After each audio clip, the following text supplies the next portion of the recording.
Good morning, ladies and gentlemen. Thank you for being with us today. I also wish to thank all the people that have sent us that we exceeded our expectation.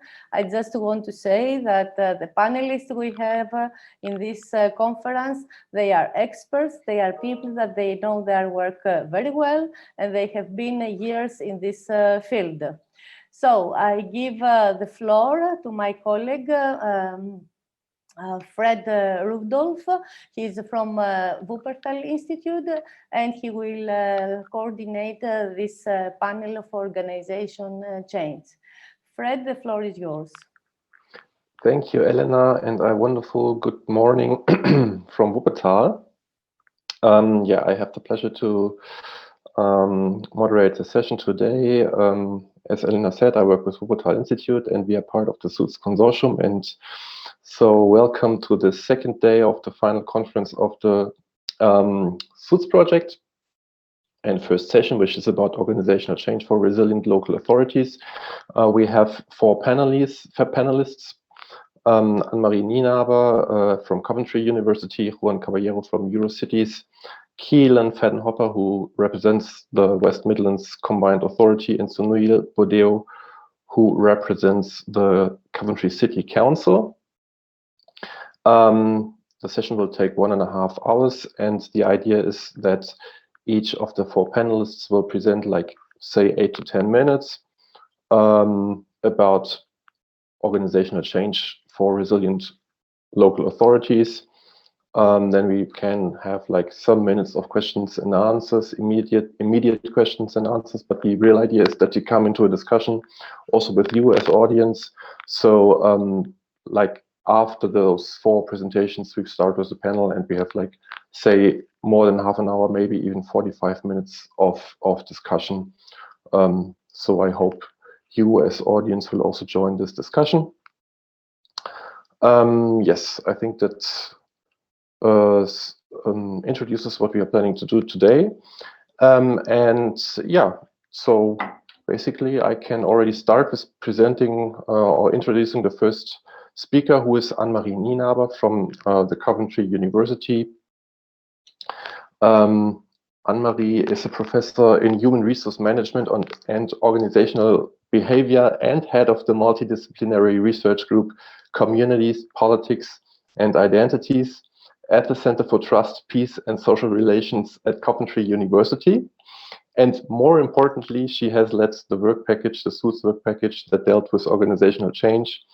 Anne-Marie, I assume you will be representing presenting some of the ideas that led us through the work of the academic partners with the cities, and some results.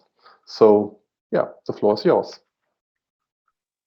Thank you, Frederick. That was a lovely introduction. And it's my part today to start the session. So before we go into detail in terms of what we actually achieved in terms of impact working with the 9 different local authorities in Europe, I first want to demonstrate what we did, our process to organizational change, and what that meant for the local authorities over the last 4 years. I have some slides prepared that I will share now with you.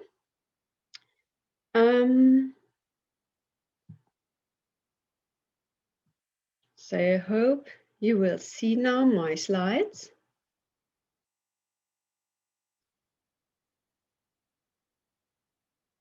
Yes, we see it. Perfect. Slides, yeah. So first I will briefly introduce or say just a few words, because I'm pretty sure that everybody knows already, but just to make sure why change matters actually for local authority. Before I want to demonstrate our implementation or our manual to organizational change that we developed together with 9 cities over the last years. Then I will briefly demonstrate you what is mandatory actually to be able to implement such a, let's say, very complex change process in local authorities. And I'm referring here to tools for trustful collaboration, because that's the basis for everything that we did, and that it is actually working the way that you like to work it. And then I will close my short presentation with some learnings for the future that we were able to derive from our experiences over the last 4 years.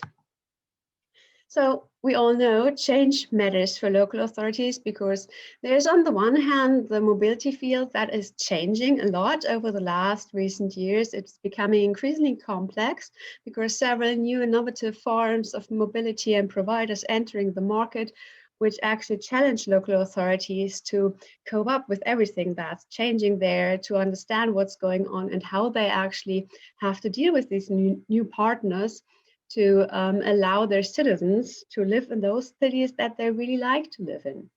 And on the other hand, we have these kind of changing expectations and requirements of our citizens in the cities that are thinking more about sustainability, that prefer resource efficient traveling. So local authorities are really challenged with these different requirements, and they have to learn how they actually cope with that in the future and how they can make sure that they actually provide still those cities that are livable for their citizens. So these extremely challenging situations from outside meaning for local authorities that they have to change a lot inside their organizations. In particular for small and medium cities, that's a quite big challenge because they have not that big budget. They do not have those many people that they may need to cope with all the requirements from outside. That means actually for local authorities that their business models they have worked with over the last years, they are really affected by those changes. They are disrupted. The institutional logic is actually questioned. And that, of course, threatens public servants in particular in terms of how do we work in the future? What is changing here? They have to deal with new structures, new processes.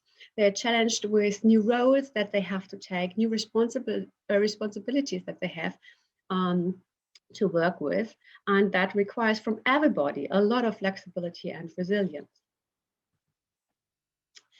And to be able to become such a resilient local authorities that is actually able to cope with these challenges and to provide those environment that allows public servants to feel safe, to feel motivated, to feel well in some ways, to be able to work in the way they like to work and to provide the citizens from outside those local authorities that they really like to see, we said we have to implement something like a very complex change inside the local authorities.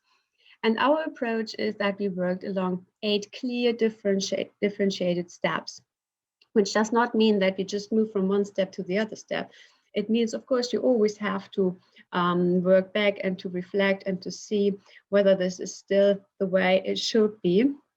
So it's rather a ongoing process, but to give you some more structure, we have 8 different steps that I will briefly introduce in the following slides. But important is that we work with all these 9 cities over the 9 years along these 8 steps, step by step. Whereas we can say that the first 3 steps are really about creating something like a climate for change, where the people are really motivated to go into the change, to say we are able to achieve this kind of change. We're motivated to do this. Then we're having the next 3 steps, which are very much about engaging and enabling the whole department. So in the first instance, we worked always with departments for mobility or transport. We always needed the support from the top, of course, otherwise it was not possible. But it was important to learn that you have to listen to the bottom at the same time.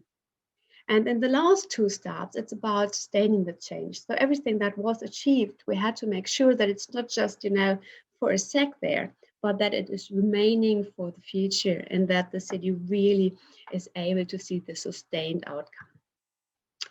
So first of all, form a powerful team. That's the first mandatory step. Means it's important to identify key players. In the first instance, of course, from the departments of mobility and transport. But it's important to understand that you need employees guiding or building this kind of powerful team.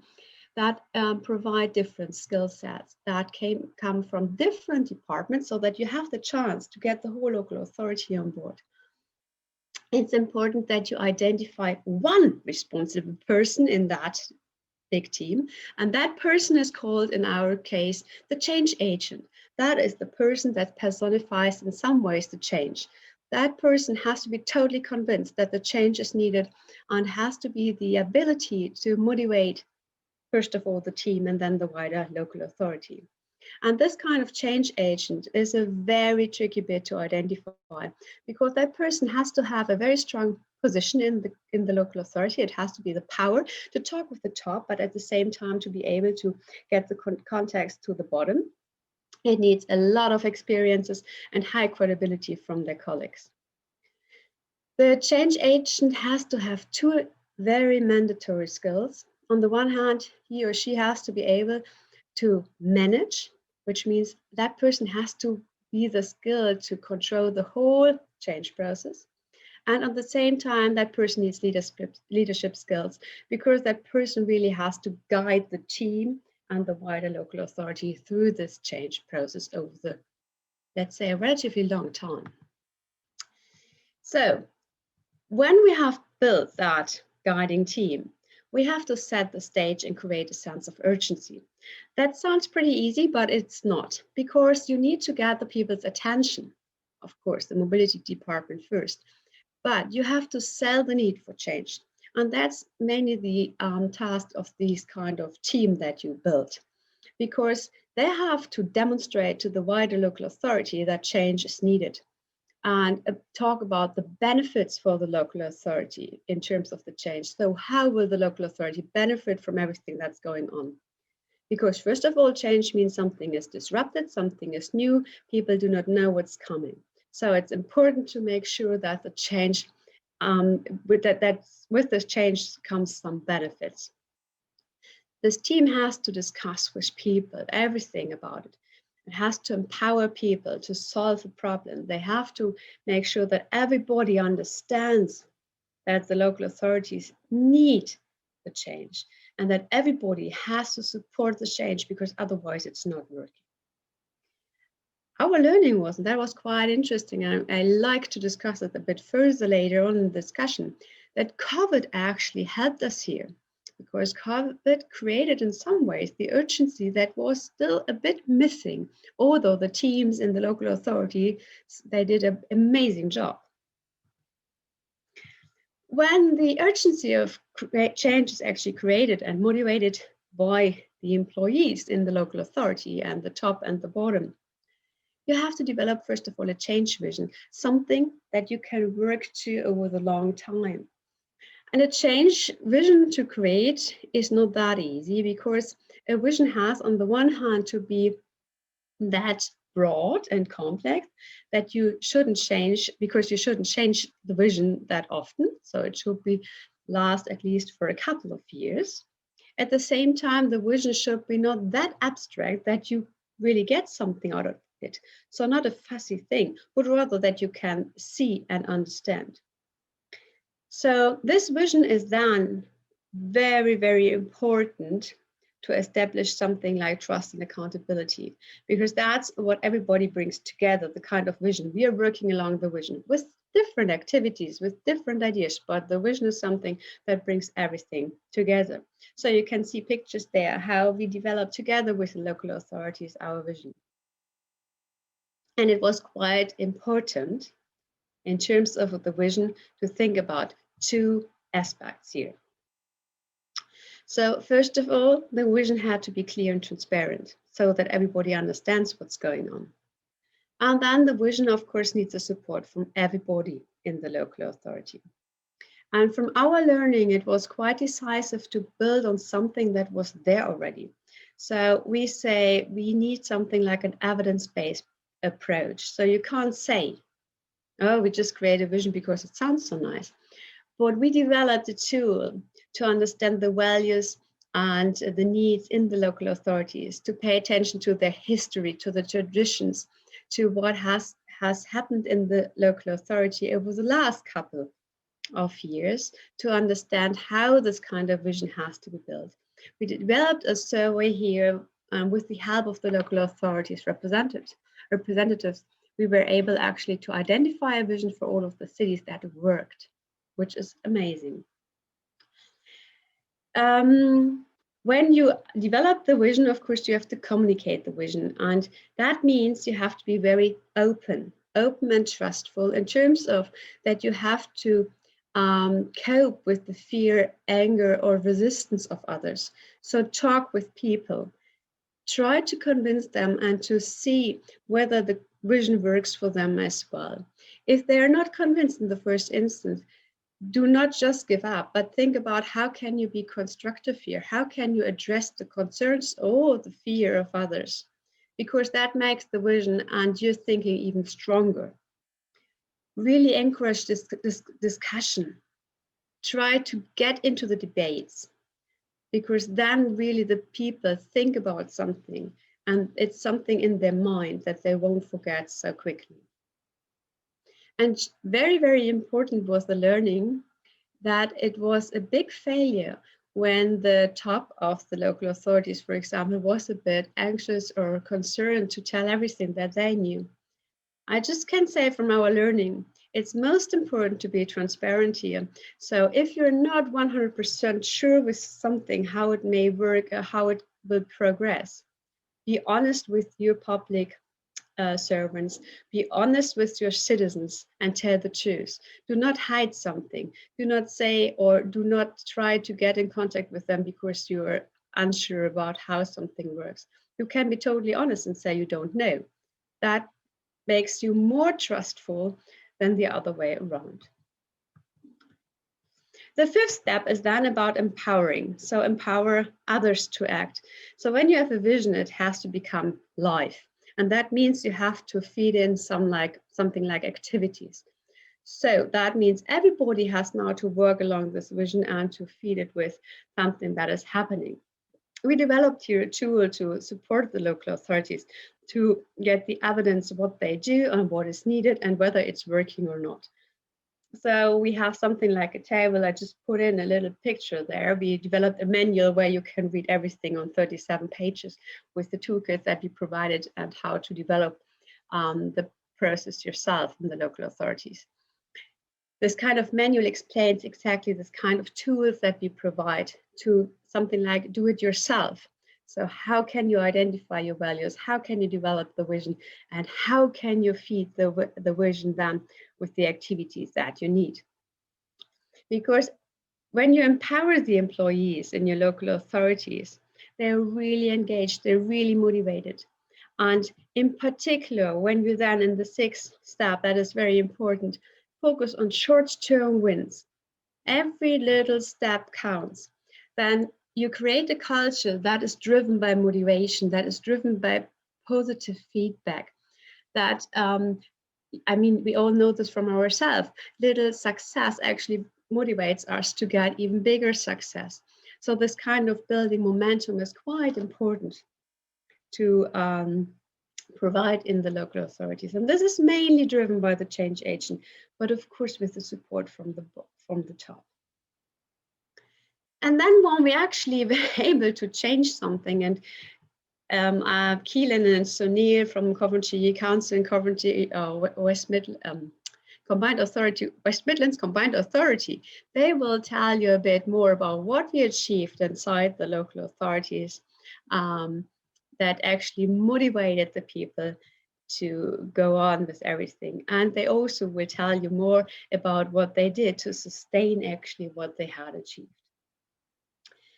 So important is to maintain and to build up trust. Trust was really the basis to build on everything, that the local authorities trusted, of course, us as team, that we do not tell them something that is not working, but they really saw from the first little steps that something is working, and that make them motivated and even to be more engaged and to think even more about what can be done.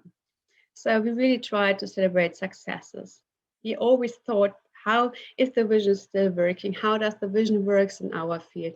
That we really can demonstrate to outside what we achieved.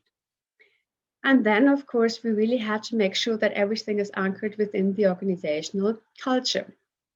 That meant we achieved, for example, the implementation of new formats to communicate with each other.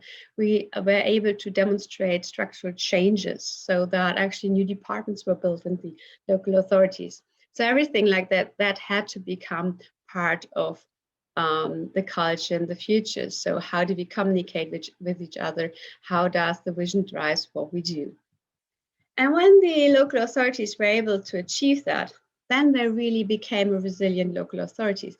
We say something like learning organization in our field for something like resilient local authorities, because that kind of local authorities are really characterized by the fact that they draw lessons from the past. They really think about, okay, what can we learn for the future in terms of what we experienced? They really think about how can we correct errors and how can we hopefully do not do more errors here. They try to anticipate and respond to threats. They do not just say, oh, I don't know what to do. And one example I just will give, and there will be more best practice examples following in the session today, is something that we created beyond suits, something that remains after suits. So it really demonstrates the sustainability here. And that has been the cross-learning sets. So we were able to establish learning sets between the local authorities, the universities, and the cities, in terms of that, for example, Valencia and Coventry will keep their learning set beyond this time of suits to keep us with knowledge exchange, to keep us with best practices from both sides to see how they can learn and benefit from each other. I see Frederick is here, so I will be very quickly now. Some tools, and just to demonstrate you how we worked together over the 4 years and what was made, let's say, most decisive. Regular workshops, so we met face-to-face from time to time. That was mandatory. We had 11 different workshops over the time, which was very helpful to build up trust. We had regular email contacts. We built up an online forum where everybody could exchange ideas and just quickly shared about something that he or she was not 100% sure about. We set up this kind of learning sets. We identified these kind of gatekeepers or change agents that helped us to drive the change. And we had regular phone conferences, in particular over the last couple of months where we were not able to meet in face-to-face anymore. That's the last slide. So the key errors that were our learnings. So when you want to say what have local authorities to think about when they want to go something like this change process, they do have to allocate enough time and budget. That was a big hurdle in our field. They have really to build up trust and maintain trust between the collaborating partners. Otherwise, you can't be that honest, you can't be that transparent, you can't think about all the different problems here when you do not trust each other. You have to build this powerful guiding coalition and the change, or you have to identify the change agent, otherwise it's not working. You should always think about, is the vision really there for everybody? Because if it's not there, nobody will really follow it. You have to celebrate short-term wins, because otherwise you do not keep up the momentum. You won't motivate the people to keep this long way. And important is to listen to the people at the bottom. Do not just try to implement something top-down. That's not working.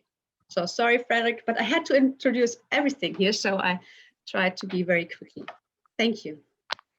Thank you so much, Anne-Marie. And I know your work has been decisive, and so your presentation has been also very decisive for us here to see and to understand that the work we did and you did in suits with the cities is more than just capacity building. It's really working on changing the, let's say, company culture of the cities and towards something towards more sustainable transport measures indeed. And we, as you mentioned, we will have Sunil and Keelan then, who will present some more insights, some examples from their daily work. But we and there's also already some questions popping up, but I will postpone them, and let's really try to have a lot of time to discuss this after the 4 presentations. So I immediately hand over to Juan Caballero. Hi, Juan. Hi, Frederick. Juan Caballero is a communication expert working on mobility projects at Eurocities since 2015. And amongst others, he has been coordinating the European Mobility Week Secretariat for the last 5 years. And Juan will talk about resilience at collective level, will also introduce the Eurocities approach to innovative city governments. And as you mentioned earlier, you will also have also prepared some examples on how some cities have reorganized their mobility departments because of your work. So yeah, the floor is yours. Thank you, Frederick. Hello, everyone. I'm honored to be in the final conference of the Civitas Suite project. Actually, I realized that I'm the only outsider speaker in this session, I guess, from the project that I know, by the way, because Eurocities was also involved in a sister project called Civitas Sums Up. So we learn from each other. As you said, Frederick, I would like to start with one question, a question about resilience. It's a question that I asked myself. I have my own opinion, but I prefer just to leave the question for the moment. So the more than 40 people connected here today and following us also on YouTube, they can think about it. And if you want, Frederick, we can discuss that later. The question that I have is resilience possible collectively?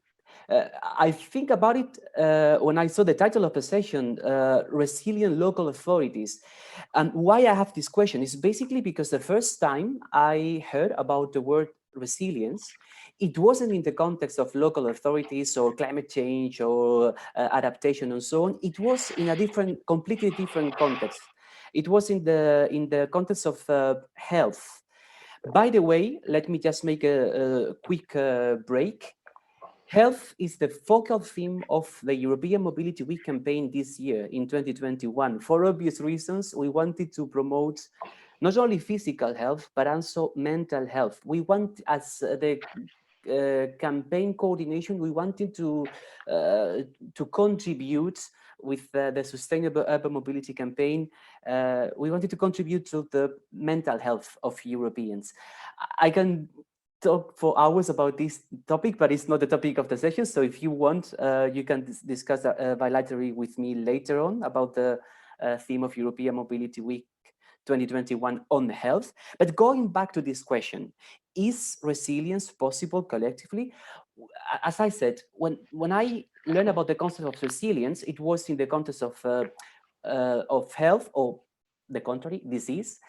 The ability of being resilient for an individual is basically when they receive a diagnosis, a shocking news, and then they have to first accept, or I'm going to use another subject. You have to first accept, and then you must adapt, because most of the times the shocking news that you receive, the change that comes from an external source is for the rest of your life. We can talk about, for example, a chronic disease. In these cases, that human process of being resilient is, with some help sometimes, is easy to apply. But how can we apply resilience at collective level? Here's the question for later. The second point of my presentation, as Frederick mentioned, is about what you can see here behind me. Is basically the annual report of Eurocities. We call it Reinventing Cities. And the last chapter of this annual report is an interactive report you can visit online. The last chapter, as I was saying, is on innovative city governments. There are plenty of examples, not only about urban mobility, but that can be very useful. And here I'm talking, it's always the double chapeau, the twofold aspect of my daily work. I work at an organization called Eurocities. As many people in the audience might know, Eurocities is the network of the major European cities. But on the other hand, I also coordinate the European Mobility Week Secretariat on behalf of the European Commission. And out of the 3,000 cities participating, of course, not all of them are larger cities. So in a way, I'm used to work or play in my daily life with smaller and with larger authorities, local authorities. There is always this question like smaller versus larger. When talking about SUMPs, it's true that the concept of SUMP itself is something that was conceived for larger cities. I mean, the biggest problems are in the bigger cities, but it doesn't mean that other local authorities have similar challenges, and of course they can also apply similar solutions. The dichotomy or the fight is not against a smaller, medium versus larger cities. I think in Europe there is a strong variety. I mean, it's even difficult to define what is a smaller or what is bigger if we compare with the rest of the world. Where to put the threshold? Is 100,000, 250,000? Shall we follow the nuts concept by Eurostat? I mean, it could be another open debate for many hours, but we don't have the time for that now. But I will also like to highlight that Europe is also there's a variety not only in the number of population of local authorities, but also the cultural backgrounds, the way of working. When I moved to Brussels, I realized that the first thing you have to adapt to integrate in a new country, even though it's Europe, even though it's not that different, is the labor life, the daily life. I mean, you can follow other ways of living in your daily life, the way, the time of the day you have lunch or whatever, but you absolutely need to integrate in the way of working. And this also applies for local authorities. So we have to take into account this multiculturalism as well when talking about the organization of local authorities.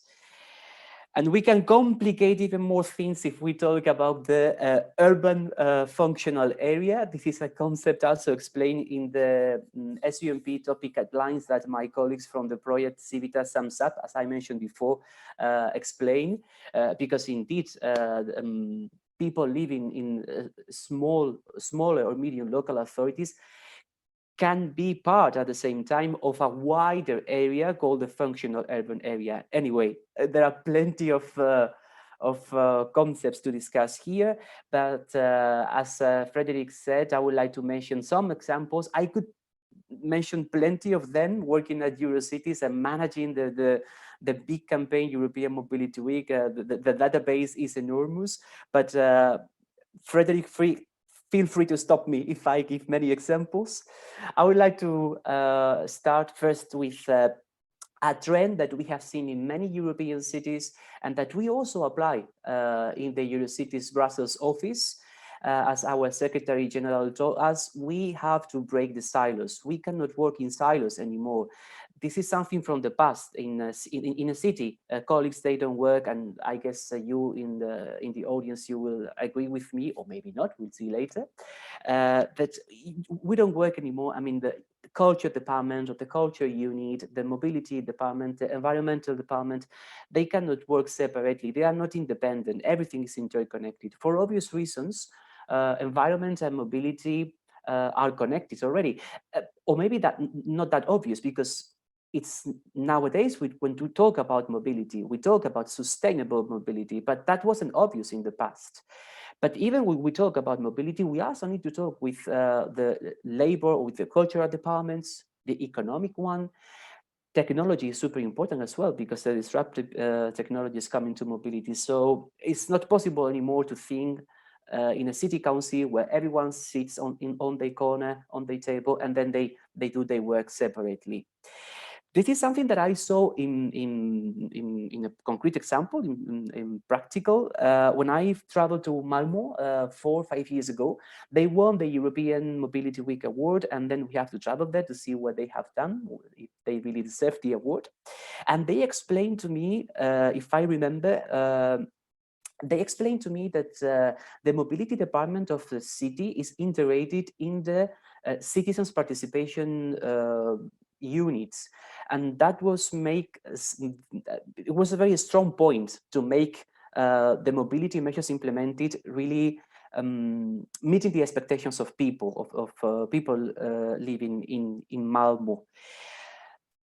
COVID-19, of course, has been the boost to. we can say that COVID-19 has been this shocking news that someone receive when have to be resilient, like the diagnosis that you are in front of the doctor one-to-one, and then you have to admit, you have to accept, you have to adapt. You have to be resilient. So COVID-19 has been the shocking news for many local authorities, and they have demonstrated that they did it very well. I think you already heard about Rome in this conference, and 150 kilometers that they of cycle lanes that they have implemented as a response of the new measures in the context of the COVID-19 pandemic. Also, Budapest implemented this transitionary or temporary bike lanes that are set to become permanent in the future. It's not only about the infrastructure, it's also about other measures like, for example, Bilbao or Brussels, where they are limiting the speed to 30 kilometers per hour. Now, we all, people like you working on sustainable urban mobility, you already knew in the past, public space is very valuable.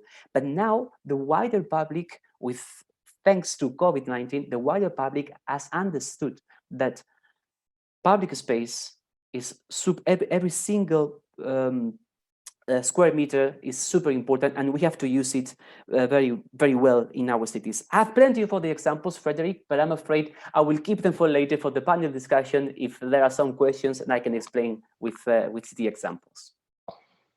Thank you so much, Juan. That was very interesting. And it is really also, I think, a very interesting coincidence that the COVID-19 pandemic happened during our capacity building project, Sums Up Prosperity and Suits. It strikes me like, yeah, as you said, like there's the doctor who tells you the diagnosis, now you have to be resilient. The cities had to adapt, yes. And that brings me, and we will definitely have a lot of things to discuss. But that brings me to Keelan. Hi, Keelan, Hi, Frederick. who was one of the representatives of a local authority who had this diagnosis and got this diagnosis, and from the doctor to here's the COVID-19 pandemic. Now you have to cope with it, and now you have to adapt.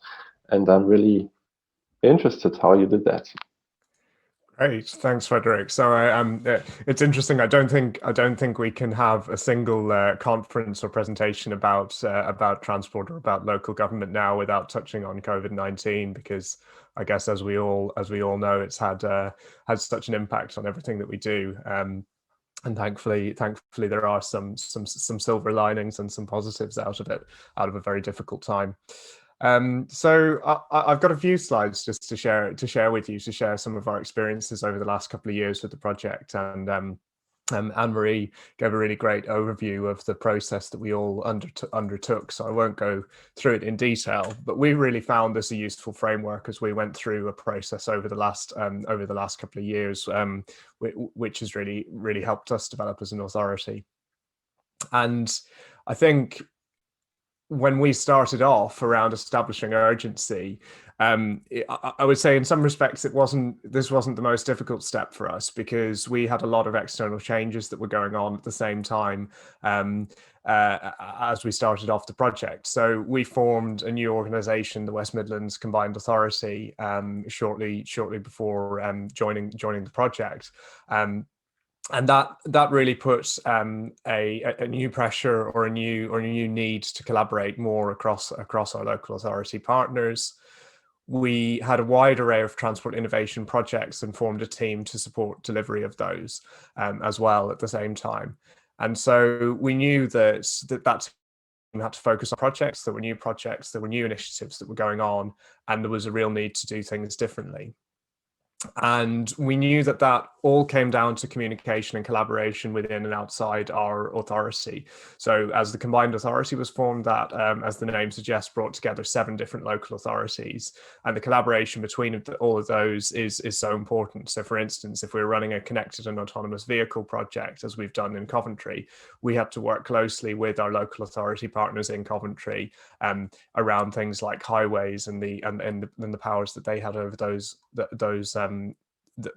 issues.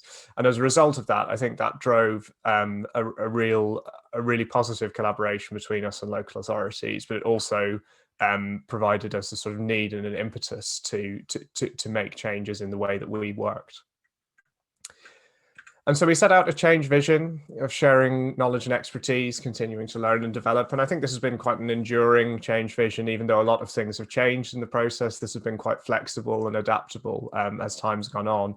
It reflected that real emphasis on sharing knowledge and collaboration, but also reflects that things are constantly changing. And this is very much an ongoing process. And sometimes when we talk about change in local authorities now, it's almost like it's not just about a one-off change anymore. It's about adapting to something where change is constant, where there's always change happening.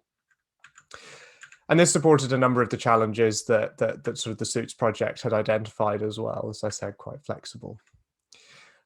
And a lot of our story from that point forward really is about scaling and making things bigger. And so it's a bit like scaling a mountain or a rock face here, getting bigger from an innovation team to begin with. So we had to develop this team, as I said, to tackle some of these really challenging projects that we've taken on.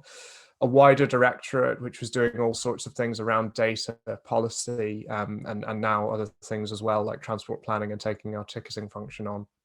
And then there's a wider organization, and then there's this wider collaboration that we bring with, and I think it's really important to think about that scaling, because for me, when we look at any change, the bigger it gets, the more chance that some of it's going to stick when some people move on to another organization, or when you're in a meeting and suddenly it's not just somebody from your own organization that's asking for something to be done differently, but it's your partners and your stakeholders that are saying, actually, we could do this way as well. So that was a lot of our story.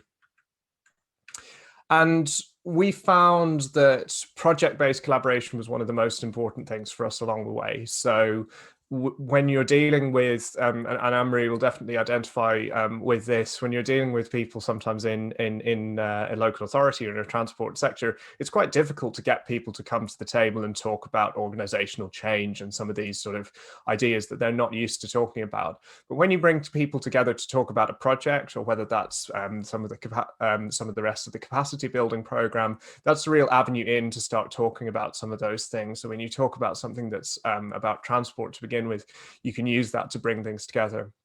And I just wanted to touch on a couple of examples there that have had real lasting impact for us. So collaborating between our innovation and policy teams on something like taxi ride sharing. So this is something where there's a significant innovation, a significant technology, new technologies that can be used. But there's really, really significant policy implications as well around all sorts of things like accessibility, like the impact on the wider transport network, like the sort of increase in potential vehicle miles traveled, etc. And so bringing that together was really important, but the effect of that, the important thing is looking further on at that lasting impact. You can start with a project and put a couple of people together and work on something like that together. But now we're at a point where we're able to procure that ride sharing service for our region and launch it within the next month. And we're really proud of that. And similarly, on a bigger scale, what we've done with bringing together teams between our innovation area, our ticketing area, with a whole load of external partners, has been being able to sort of bring us forward to being able to have the procurement for a mobility as a service app, which we had a webinar for just a couple of days ago. And my favorite COVID example that I'll use to talk through our experiences here was the use of Microsoft Teams in the organization. And again, we started off using this in about May 2019 as a way of sharing knowledge, sharing a few news articles around the organization. And you'll notice on the left-hand side, if you look very carefully, you can see it's mostly me on there. It's mostly me posting things. But by the time we get to just a year later, we've got a really active community there among people. And the reason is because the sense of urgency was there. So suddenly with something like COVID-19, people had to work and collaborate from home. They had to use these new tools, and we had to find a way of making that work. So for us, this is a real example of that scaling, because we start off with a small group of committed people on something like the innovation team, trying to try out new tools. And we established that, we test these things out. But then we got to a point where very quickly we had to roll out. For us, the sense of urgency came for the sorts of projects that we delivered. for other people in the wider organization, COVID-19 brought that sense of urgency, but we'd paved the way, we'd done the work in advance, which meant that we were able to roll things up pretty quickly. And, it's an interesting one. Microsoft Teams probably doesn't seem that significant now. It's become a part of everybody's lives, or whatever tools people are using. It's not so much about the tool, but the process of going through that and introducing that has allowed us to do something that builds up that capacity and gives people the tools they need to be able to do that job. But tools aren't everything. Organizational structures are really important too, and so embedding that team and embedding the change in the way of working into what we might call the bureaucracy of the organization has been important to us too. And so we've introduced things like quarterly sessions with our whole directorate to collaborate together, weekly stand-up sessions where we find out more about what's going on in different teams. And sharing and embedding innovation in organizational processes. So making sure we're represented on all major boards, raising the profile of what's going on, etc. And I suppose my later reflections now as we come towards the end of this stage of the change process is, as I touched on earlier, the collaboration between different teams can be project-based. And that's a really valuable way of bringing people together to work on a common issue. But capability and capacity in the organizations has to endure beyond just an individual project. So it's not enough for any local authority, or I think any organization, simply to commit to a project which is delivered over a couple of years and then move on to something else. Because without building up that capacity of teams along the way, you won't really be able to tackle whatever the next challenge is that comes along. And so for us, I think an important thing has always been around developing those teams as teams, not just as project teams, but as ongoing teams that can continue to develop over time. Organizational structures can help with that. So embedding things in a structure that facilitates those teams developing and growing over time is good. But in some respects, in some areas, developing organizational capacity, and we especially see this in relation to digital skills, is really challenging. So within the local government sector, within some of those skill sets, we're looking at a competition with a whole range of different sectors, and making that change and establishing it is really difficult. But starting small, starting with a project, starting with something that's concrete that people can come together on, is for us a really good place to begin. And we have been able to leverage those projects and those activities to develop those teams, to build up that capacity and capability. And hopefully that makes us more resilient for whatever the next challenges that we bring. And I hope it's not as challenging for us as COVID-19, but I know we've got a climate emergency, we've got a net zero target for 2041, the years are ticking down, and we need all the help we can get. Thank you so much, Keelan. That was very interesting, and I can only say yes, that this is indeed what we should talk about also after in the panel after the four presentations. Like, I mean, the pandemic cannot last forever, but there will be further challenges ahead. So thanks for your examples. Also, the COVID-19 example, very interesting, and that brings me to Sunil Bordeaux. Hi, Sunil. Thanks so much for joining. Sunil is Transport Innovation Manager with Coventry City Council, and he is a very experienced expert in many transport fields. So long-term experience with urban traffic management, control, intelligent transport systems, urban redesign, public realm regeneration, air quality initiatives, smart city and innovation across UK and the European Union. Yeah, Sunil, maybe you also can share some of your experiences with the change process and share some examples. Absolutely. I hope you can see my screen.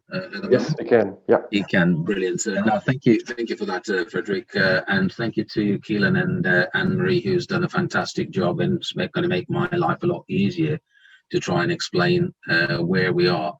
All those changes Keelan and Anne-Marie have spoken about, and all those resilience applications that we want to and how we embed all of those. Coventry has always been at the forefront of some of those innovation issues that have been raised, or the issues that we wanted to address, like climate change, like various other things that have come along over the years. Forming that innovation team. Sunil, one thing, can I interrupt you? It's just the sound. Your sound is not the best, so to say. Is there any possibility to improve, to whatever, change the position of the microphone or something? I mean, if it's not possible, we can still listen to you and hear you, but yeah, just in case. Can you hear me now? That's better. That's better. Okay, yeah. I'll speak up. I think it's just the microphone on the laptop. But yeah, so how did we sort of embed these changes that were required over the time that we wanted to through the project? The project was very useful for us to embed some of those changes that we wanted to do. It's always very good to have something in practice. Our aims in Coventry was to be ready for the City of Culture for 2021, which we are in this year, slightly 3 months delayed. The Commonwealth Games are coming in 2022. And most of all, a city of innovation. From ribbons, sewing machines, bikes, motorbikes. We have a very, very long established city that is very, very keen on getting those innovations. The Suits project has helped us to introduce some of these, because when you're looking at innovation, these are things that are new. This is where you would require those changes to take place, but those changes can come out from organizational change. You need the politicians on board, you need your heads of services on board. How do they come on board? And through these slides, I'll try and explain to you how we managed to use the Suits projects and the experience that we gained out of those, and to work with the city partners involved in these. So, by visiting some of the cities through the project, we understood that the European cities were very good at having infrastructures on the street where it was more pedestrian friendly, it was more accessible, less traffic lights, so more pedestrianized areas, less subways. So we took those challenges on board, and these are the sort of changes we made within the city in preparation for our city to become a little bit more inclusive. And as we go along, I'll show you some of the video clips that those changes have made. But practical changes always brings on those the resistance is less when you can show something which works. So when we want the politicians on board, we look at how, we suggest, as Keelan said, we have that engagement, we bring them on board, but give them a proper example of what the benefits would be. When you're looking at the right side of the screen, this is where the two major changes have been, where you've got a traffic signal control junction, allowing people to take that away and then move freely, no signalized crossings, taking away an area which is full of taxis and buses, and creating a space which is less polluting, where people can congregate. This is just an example, hopefully, to see how the interaction works between the vehicles and the pedestrians at an uncontrolled junction. And so hopefully you can see this. I'll let it run through for a second or two. To watch out for the interaction between vehicles, pedestrians, and all movements within that junction, where there is no delay, there is no time lag, and people are able to just use the junction without any delays, which helps reduce congestions, emissions, and improve the environment. The pleasant environment to walk around. On the back of that, we were able to bid for another project because the politicians and the people who make those organizational changes saw the benefits of it. So we were able to bid for, as Keelan said, that you're connected and autonomous vehicles. These are the things that are in future. We have a roadmap in Coventry, and we want to make sure that we future-proof our cities. We make our cities a little bit more smarter. we created a testbed of around 41 kilometers where we were testing connected vehicles, autonomous vehicles driving around. What changes do we need to make sure that we are allowing those technologies to be developed? With that knowledge, we were able to share that with our partners, European partners within this project. All that knowledge that was gained, sharing becomes a lot more easier for those who are just literally venturing into those new areas. So if someone's already done that work, it will help them to understand where we are with this. With that test bed, this is the clip of the autonomous vehicles driving around.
Sunil, we are seeing the pictures, but there's no sound. I hope that's okay. I hope that was as planned. We're struggling with sounds. Sorry, that was just to demonstrate what future-proof cities would look like with autonomous vehicles driving around the city. What infrastructure changes you'd have to make to allow for those, to bring those. If I'm running out of time, just give it a shout, Frederick. Again, you know, where we wanted to be with is to make sure that our transport network is connected and it is future-proofed. We're making sure we're working on a system using battery-powered autonomous light vehicles, cheaper connected operating alternatives, and a very light rail project that's currently working on. So where the infrastructure is going to be less demanding than. Θα χρειαστεί 5x16, ναι. Sorry, someone's got the mic open. Yeah, I think it was. Όταν έχει μία είσοδο για να δώσει σε δύο σημεία. Please mute yourself. Yes, thank you. Sunil, go ahead. Yeah, so you know, what we've tried to do within part of the Cities project is to try and support other partners. You know, we've set as an example where Coventry has become a living lab, established a heritage of pioneer autonomous industry. The automobile industry is very, very active in Coventry and part of the West Midlands. Well, none of this is sort of achievable without some key partners, as you can see in this slide. That, you know, we've got the academia partners that we're linking in, because that's where that knowledge and that experience comes in. So when we talk about organizational change, or when we talk about changes that we need to make, we need to make changes across the board with our academia partners as well. The future, as we were talking about, what should our future look like? You know, and this is the vision, that we should have a fully connected and a fully sort of a city which is more interactive as the time changes in COVID situations. As we said, the two previous presenters, Keelan, has said that, you know, things have changed. You know, public transport was the mode that we wanted to use all the time. We encourage people to go onto the public transport. Then all of a sudden we've said, don't use public transport. What's the alternative? Micro mobility. We've always looked, when we're looking at cities, we talk about tracks, or we talk about tarmac, you know, asphalt. We've never looked at linking freight. You know, part of the project did allow us to go to seaports and understand how we can improve that. This little image here, whoops, let me just go back. On the top left hand corner is one of the other projects that we're working on. Up until now, we've never looked at freight or flight, you know, airspace. The future is going to be airspace. We need to start looking at how we can actually engage with electric vehicles, electric drones, and how we can improve our city in delivering some of those. This particular project we're about to engage in is the urban airport. It's an airport that's going to be within the city environment, where you'll be able to deliver parcels, a taxi service and things like that. So when we look at that vision and to bring people to get that organizational change is where we try and do that. Hopefully that's given an insight as to how the project has helped us to try and embed some of those organizational change and get those resilience built in. So thank you for your time. Thank you, Frederick. Thank you so much, Sunil. That was indeed very interesting. And it also showed how we have to be resilient towards the technical challenges of these times. And I have two requests. The first request is already answered. Thank you so much that all the panelists switch on their cameras. The second request is please ask questions. It's now really, we have roughly half an hour of discussion now, and we can use this time as we are here in the virtual room. Everybody can jump in from all over Europe and into the discussion. My first question goes to Anne-Marie. Anne-Marie, you have introduced this concept, and you have told us what you should avoid and what you also should consider in a change process. From retrospective, maybe you can just chat a little bit about the problems and challenges we had, and tell us an example of a critical step somewhere in one of the SUS partner cities where you thought, as the work package lead, like, wow, this is now a real challenge, and you like this step or this challenge is something that may probably puts the whole process into danger.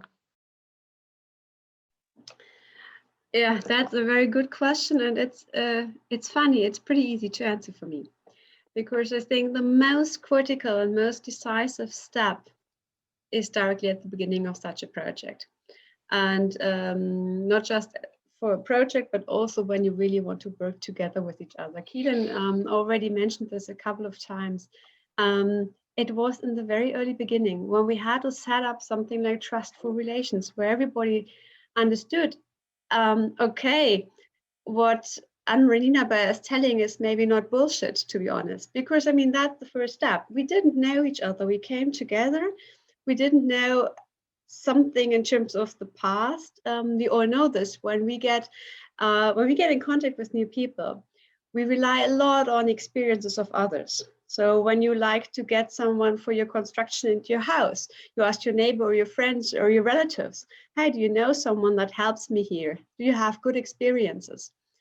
In our case, this was totally something, that was not there. So my recommendation and my learning is that you really have to invest and to calculate a lot of time and personal investment to build up, first of all, relationship with those people you really want to work with over the next couple of years. And that means you have to have this kind of demonstrating competence, so that you really know what you're saying and that you really have the experiences to help. And on the other side, you also have to develop something like benevolence and integrity, that they know that they can share with you their problems, the really truth, in terms of saying to someone, hey, I don't know whether this is really working here, or telling the truth and saying, we really need to know more about the benefit because nobody is believing us at the minute. So how can we do this? How can you help us to get this maybe extra step here? So it needs a lot of extra mile that you have to go when you come into such a project and you want to build something where nothing is really in place. I think that is something that was underestimated in terms of when we started, but it became very, very clear that this needs a lot of time and a lot of investment from all sides. I don't say that it's just me, but it's also the partners that had to invest a lot of time, in particular the change agent that were the gatekeepers for the whole local authorities, because they also had to convince the others that this is really something that is worth it. And that is really something that needs more attention. Thank you, Anne-Marie. Juan, what do you think from your work with the Eurocity mobility? Can you add to this experience? Yes, indeed, Marie already mentioned many of the key ingredients for change. I also saw one question from someone from the audience asking if change is really needed, it is really necessary. That's a very good question, and Marie also replied in one of the slides saying, what if we don't make a change? And I would like to add here, again, trying to add the human component. And replying to the question that I asked first, if resilience is possible on a collective level, I would say yes, but the question is how? And I recently read pieces of news from a small municipality in Romania insisting in the concept of empathy. So resilience is possible at collective level if all the members of this collectivity have a minimum of empathy, or they also believe in this. And for me, again, comparing with the example that I gave before about the individual process of resilience, one of the first things you have to deal with is with fears.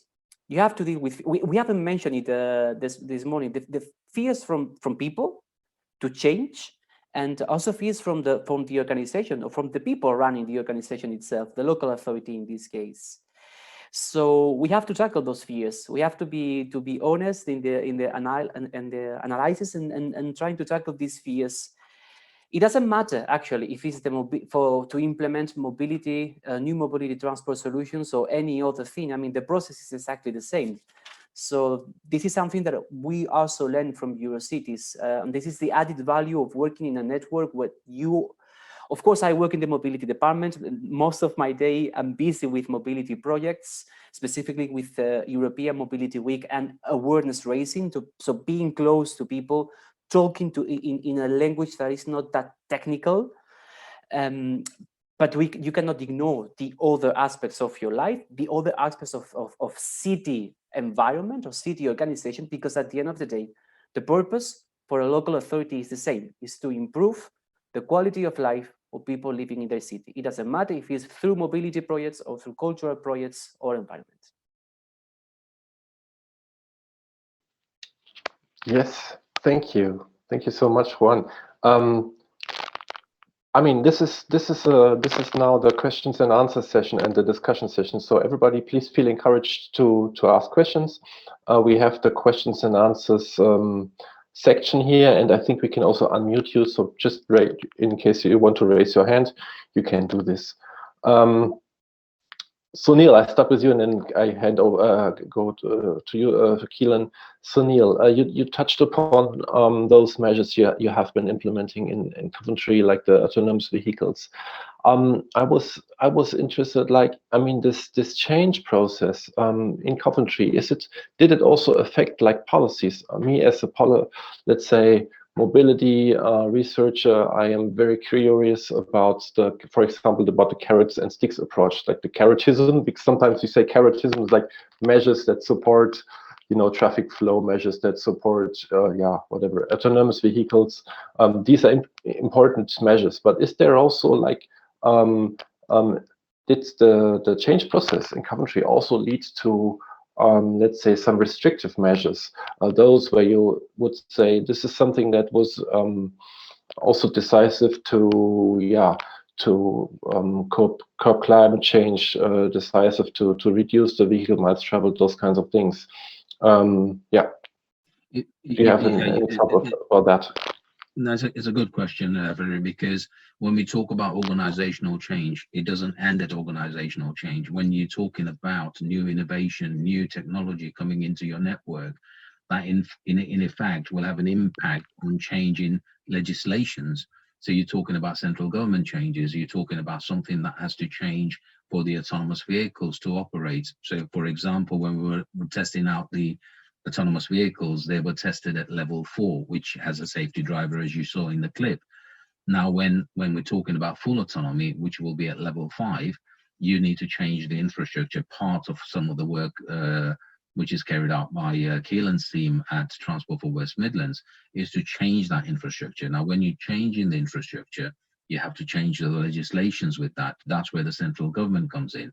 So we will then look at working with those partners to say, right, what is it that we need to change? Because it is new, it's innovation, something which is new, you don't know what we need to change. So part of the projects that we work on will embed those changes. It will give the guidance. Like currently we are trialing out the e-scooters. In Europe, e-scooters are commonly used by most cities. In UK, we want to use e-scooters as an alternative mode of transport through COVID, because that's what the encouragement from the government is. So don't use public transport, but to use e-scooters at a safe way, you need to change those legislations, like the traffic regulation orders have to be changed. Now, how do we do that? If we don't have the experience, or if we don't have that knowledge, we have to trial it, then bring those people who make those decisions on board. But till they have not seen the practical elements or the pitfalls or the benefits, they're not able to make those informed decisions. And this is where the cities and the city partners, I remember as part of this project, some of the innovation stuff we were doing in Valencia, as Angel said, that, sharing our experience, we went through the pain. The city partners then are saved those pains, because we've taken that initiative, we've done the trials, and we share that knowledge. So when sharing that knowledge becomes part and parcel of your implementation, it makes life easier for people to follow through. And then you can build on that. So, you've got the base, and then you start building on other changes that you need to do. Does that answer your question? Great. Yes, it does answer. It does answer the question. Yes, absolutely. Thanks so much. We have one question from the audience, directed to Transport for West Midlands, to Keelan. Has COVID-19 impact affected or not the change process already started in your combined authority? So I think this touches upon you have already touched upon the issue of making the change stick, and also the COVID-19 example, how you had to be resilient within your organization. I think this question is about to what extent this change process may have also been hampered by COVID-19. Maybe you have some words about that. Definitely. So I can draw on some different examples, perhaps, to what I touched on in the presentation. But there's two different elements, right? There's one which is around our internal working practices, and there's one which is external, about how the world has changed around us. In terms of internal working practices, we've had challenges and we've had to adapt, but I think that's been quite successful, to be honest. And when we talk to people now, when we survey our staff now and ask, would you like to be back in the office full time? The majority of people don't want to come back into the office full time. The majority of people want some sort of mixed hybrid approach. So we have to work through that. We have to see, what does that look like? How do we best use time together and use it more efficiently? So I think from that side of things, it'll be interesting. It'll keep changing, but I think we've coped with that fairly well. The bigger challenge within transportation is outside what's actually happening on the transport network. And as Sunil sort of mentioned there, during COVID, there was a lot of changes in guidance around people being asked to use certain modes of transport, not use them, that kind of thing. And we've had to adapt to that quite quickly. And I think that's something that will continue. And it's something where we've had to be quite adaptive in terms of policy. When we talk about the link between kind of policy and innovation, those sorts of conversations have had to happen, within a matter of a few weeks rather than in a matter of a couple of years. And we have to be able to evaluate something very quickly, keep learning and adapt and be agile along the way as we trial something.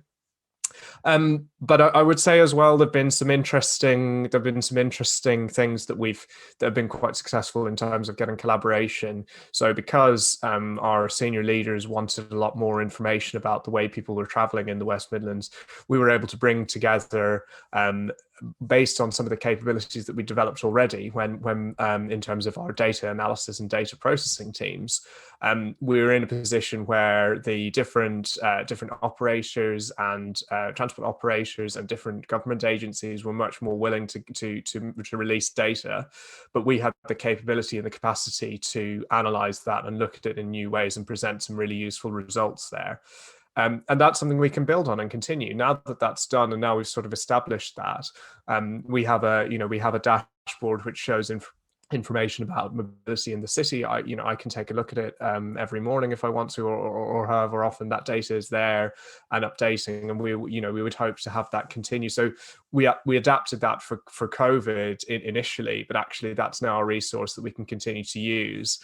And the recovery for public transport, it's a tough one to predict, but in all likelihood, it will be a slow and a gradual return over time. I think we realized with something like COVID, there isn't going to be a switch flipped one day and suddenly life is going to go back to the way it was.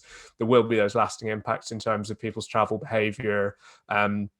And we've just got to continue to be able to adapt to that and try and draw on the opportunities for change where those exist. I mean, we had a really interesting one with a mobility credit scheme where we're asking people to give up their vehicles and use public transport and other services instead. We thought that with COVID, when COVID came along, people would say, "Oh, I don't want to give up my vehicle anymore. I don't want to use public transport. I'm worried about this or whatever." Actually, we talked to people. We contacted them. We said, "What do you think about this? Is it still worth us going ahead with the scheme?" And people said, "Absolutely. I'm so interested. I'm not driving around as much anymore. I'm not using the vehicle. Maybe I had 2 vehicles. Now I only need 1." So we've got to adapt. We've got to meet users where they are. I would say, and I really like the discussion around empathy here as well. I think this is really important. It's no good being prescriptive to people and saying, "You mustn't do this. You've got to get back on the public transport now." If someone's saying, "Actually, I'm not traveling as much, and therefore I'm going to use this differently," we should be doing that and responding to that and working with people as much as we can to sort of embed the change that's positive. Thanks, Keelan. Another question from the audience, and maybe directed to everybody. Getting buy-in of politicians is a known challenge. How did the local authorities handle this, and are there any pending steps to secure trust? So directed to politicians. Anne-Marie, you're looking like you have a good example. Well, actually, I think, that is the tricky bit, to be honest. That's exactly the question, that you can't answer that easily. It depends so much on the city you're working with.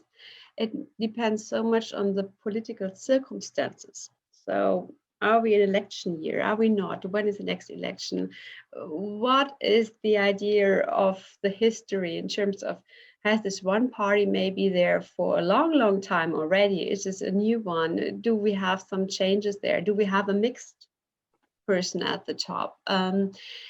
So you really have to go into the personal talk first with the person, in our case, the change agent, to understand the whole situation. As I said in my talk beforehand, we developed a survey to understand the individual circumstances of each city before we started, because that's so decisive to understand the whole environment there. What is going on internally, what is going on externally, how is actually the whole organization structured, the local authority, and what kind of parties do influence how, and how important is the political environment there. So we had different approaches there. I can say we were maybe also not able in the end to convince every city in total, but I think we made great progress, and I think we were able to at least get the attention.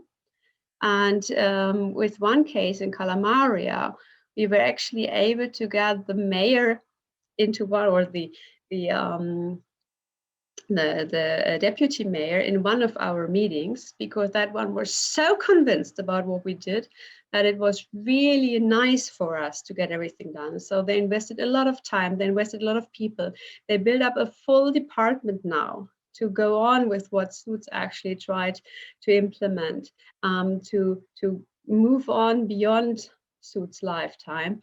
That was amazing. But also with Keelan, I mean, we saw so many new formats established, developed, and becoming attention in the organization, that we really can say, hey, it seems that maybe there was already something, that's my feeling, and that is what Keelan said, but they really understood how important this kind of resilience to being agile is actually for local authority. Because in particular, local authorities with their background, they are different. They are not just companies. And I mean, I'm from business management originally. That's different, because we have in local authorities and they have to pay attention to the requirements of the citizens. They have the political side involved, and that makes change so much more complex, so much more difficult, and needs so much attention.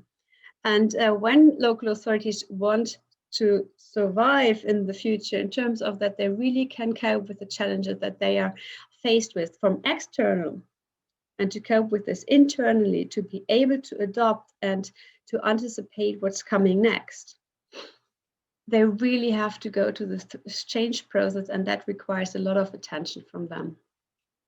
But I think Sunil and Keelan can add there a lot in terms of the buy-in and how important and difficult it is. It is, and you're right, Anne-Marie, you know, you've covered it quite well.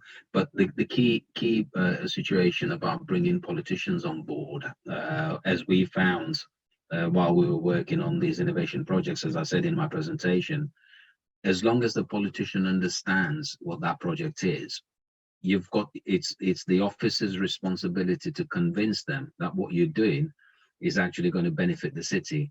It's going to create jobs, it's going to improve environment, it's going to make sure that the climate change agenda is met, because that's what their remit is, that's what the local authority remit is, that they have to deliver some key obligations that are led by central government or by Central Europe for everything else. And as long as they can not tick the box, but as long as they can understand that what you're doing is for the benefit of the city, which will create jobs, which will bring in inward investment, because your city is more cleaner.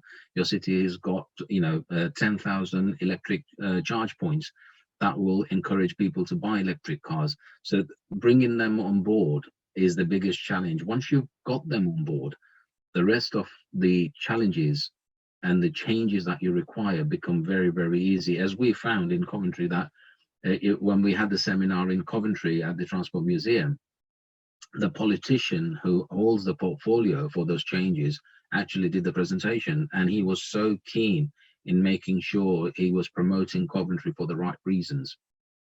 So it becomes an easy task if they understand what you're trying to deliver, which meets their agenda. Keelan? Yeah, I don't know, or Juan, if you want to come in on this, I could probably give a West Midlands perspective as well. So,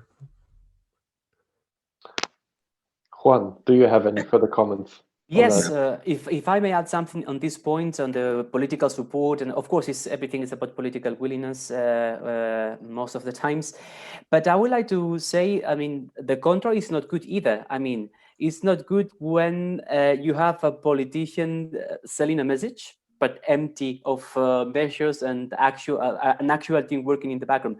European Mobility Week is actually a very good example. Many mayors are super visible during that week in September, because they really see as an opportunity to connect with people. I don't like to use the word citizens, I prefer to say people, everyone understand.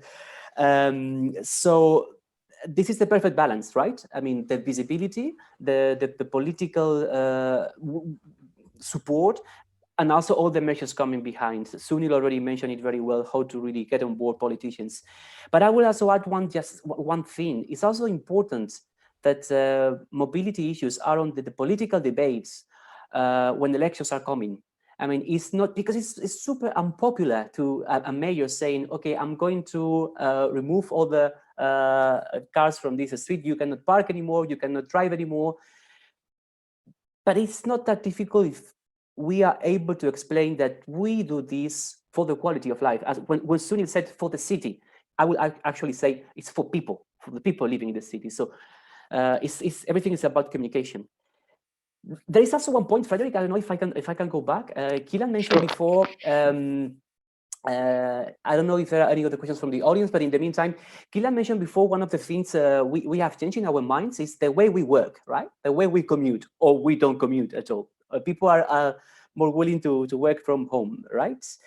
There is also something that has changed or has increased with COVID-19 in people's behavior. And mobility experts, you cannot ignore this because it's super important. And it's the way people are doing the shopping. The on-demand, the online shopping is super important because when we talk about mobility, it's not only about people moving, but also goods moving. And in this context, some cities like, I will give again some examples. I also like to illustrate my arguments with examples because they are the protagonists, the cities. So like Bremen, Mechelen, Groningen, they are working together now in a project with other cities, and other cities are also called to join this project called ULADS. It's basically on urban on-demand services and so on. I don't know if you heard about it. And it's super interesting to discuss the potential of cargo bikes and delivery hubs. Because one of the challenges we have to cope with is also the increase on-demand online shopping, or the new way of buying, right? It's not only about, the challenges are not only the big challenges that climate change, of course it is, or a big virus, but most of the times, the most dangerous things is not an invisible virus, it's ourselves, it's our behavior. Now, just picking that point up, and it very well made, but this is why I said that whatever we initiate now, as you quite rightly said, that all of a sudden our behavior, citizens' behaviors, people's behaviors changed. They are more inclined to buy stuff online and have it delivered. When you sit at home, you'll see it outside your window. You'll have probably 10 to 15 delivery vehicles which never arrived in your street before. How do we tackle that? And this is why I say that, you know, part of our remit, we now looking at drone delivery, but how do we deliver that when we haven't got the infrastructure? So now the project that I'm working on is to create that infrastructure, have an urban airport, which allows for those couriers to bring their goods into a central point, then to be distributed by drones, you know, passenger carrying drones, taxis that are able to carry passengers and cargo. There could be emergency services, medical supplies that could be delivered by drones. So you're reducing that. So all of a sudden, up until now, the city planners and the city transport people were always talking about asphalt and tires and tracks. Now we have to start thinking about air, because that's where it's less pollutant. The airs are fairly clear. They haven't got tarmac, they haven't got asphalt. So, you know, that's where the development comes in. But to get that change and to get the politicians on board that this is something new is the challenge. But this project helps because you've got that foundation now to try and get that engagement. There's a question in the thing, I think, Frederick, sorry. Yeah, the problem is I really have to regret as a moderator to announce that our session is almost over. We have only 1 minute left, and the hammer falls in these virtual sessions very punctual. But we can let's just take this question. No, it's not only a comment. It's just saying thank you so much for your presentations and and for your comments. And it's a great approach that you did in Suits.